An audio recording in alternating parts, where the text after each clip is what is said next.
In your very varied and illustrious career, what do you consider to be your greatest achievement? I think building the cancer hospital, because I had no experience of it. The government had tried and failed to build a specialist cancer hospital in Pakistan, and to build it and to run it, and then to have 75% of the patients treated free without any government help.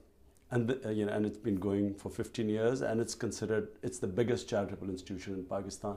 I think that I consider my greatest achievement so far. The hospital is funded entirely by charitable donations, and every year the budget goes up.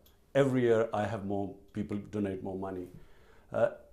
I found in Pakistan, if people trust you, if you're a credible institution, it is one of the most generous countries anywhere in the world. In Pakistan, they give highest per capita in charity compared to any other country. The biggest problem is really health and education is the domain of the government, and we have been very unfortunate in having very poor governance, deteriorating governance, and none worse than the current one, which is corrupt and incompetent. So it's the political class and along with the military dictators that have really brought Pakistan to this state. Otherwise, in 60s when I was growing up, Pakistan had very good institutions. It's unique because it's a specialist cancer hospital. Anywhere in the world to set it up, because it's very capital intensive, and then to run it, it has the highest running costs. And then to have a hospital where 75% patients get free treatment, it requires a lot of money. I was lucky because I was known everywhere in Pakistan. Cricket is the biggest sport, and I was the biggest name. So I used that to collect this money. Others do not have that sort of profile. But eventually, it's the government. The government's responsibility is to provide people with the basic needs of health, education, employment, justice. Who do you think are the greatest cricketers you faced in your sporting career? The greatest batsman is very easy, was Vivian Richards. I thought he was, at a time of a lot of great players, he just stood up head and shoulders above everyone else. He was a genius. Bowlers, I also played at a time when they were some of the fastest bowlers in the world. But three stand out. One was Michael Holding, who was the fastest. Jeff Thompson was also the fastest, but in terms of skill, Dennis Lillee and Malcolm Marshall and Michael Holding were the three outstanding. Aren't you being a bit self-effacing about yourself? Obviously I can't talk about myself, but I would categorize myself more as an all-rounder. But these were, as pure fast bowlers, these three stood out. Intelligence Squared is having an event on the notion and on the idea of sportsmanship soon.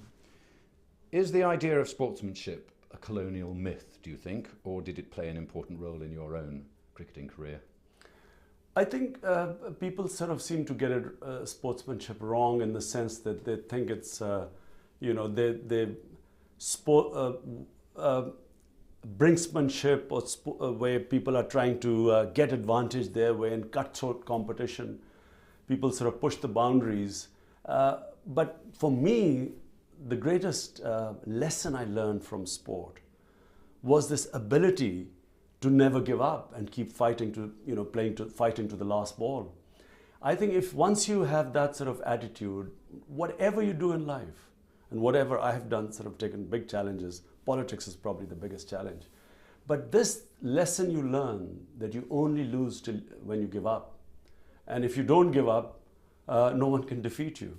So it's an invaluable lesson that sport teaches you. I think when it's pre-planned sledging, I'm against it. But when in the heat of the moment emotions come out, within limits, I think that's part of the game. But I do not agree with where players apparently plan to say awful things to rile up other players. I do not agree with that. Do the Taliban play cricket? And could cricket be the solution to Pakistan's problems if they could be persuaded to do so? The Taliban, first of all, what are the Taliban? I mean, Taliban are basically people in Pakistan's tribal area, the Pashtun tribes, who have risen up because Pakistan Army did military operations. And military operations where they use bombs, artillery, helicopter gunships, F-16s on villages. Exactly what the Americans did in Afghanistan. And it's a reaction, the Pashtun population in reaction. A section of them rose up. And because it was American versus Taliban, everyone who stood up against the Americans or the Pakistan Army called themselves Taliban. The solution is not cricket. The solution is to have a sensible way of dealing with this thing, which is not bombing them. The more bombing, the more Taliban. The more the reaction, when people react to this so-called collateral damage, when the villages are bombed, they go and join the only party that is standing up to the Americans or the Pakistan Army, which is the Taliban. But this is not an ideological enemy. It is a political enemy. The solution lies in politics, i.e. an exit strategy from Afghanistan, rather than thinking that some sort of moderate Islam or distributing some welfare or goods or services would help. This is until there's occupation in Afghanistan, this will not end. In fact, it will keep growing. There were no Taliban in Pakistan.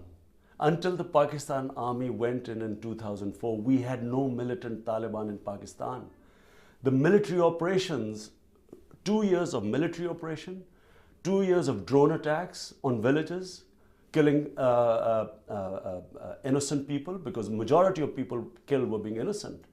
It was these drone attacks and military operations that created the Pakistan Taliban. And every operation has increased their strength, hasn't decreased it.